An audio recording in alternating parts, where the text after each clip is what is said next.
Kama ambavyo mwembe hauwezi ukatoa mbegu ya mchungwa, ndivyo ambavyo ukisikiliza kitu au ukiwaza kitu hakiwezi kuzaa kitu tofauti ndani yako, tofauti na kile kitu kilivyo. Kwa hiyo kama ulikuwa unaangalia maybe unaangalia kitu ambacho ni kibaya, ujue kabisa mawazo ambayo yatakuja kwako yatakuwa ni mawazo mabaya, kwa sababu yamezalishwa kutoka kwenye kitu kibaya.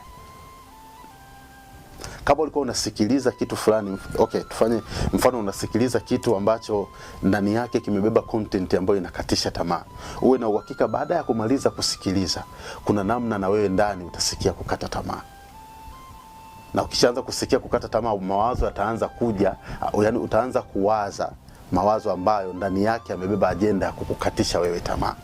Kama umesikiliza kitu ambacho kina motivation ndani yake, uwe na uhakika baada ya kusikiliza hicho kitu ambacho kina motivation ndani yake, na wewe ndani yako utaanza kusikia motivation ya kufanya vitu fulani.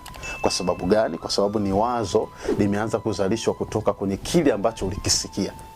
Kwa hiyo kile ambacho unakisikia, kile ambacho unakitazama vina nguvu kubwa ya kuamua wewe uwaze nini au wewe ufikiri nini.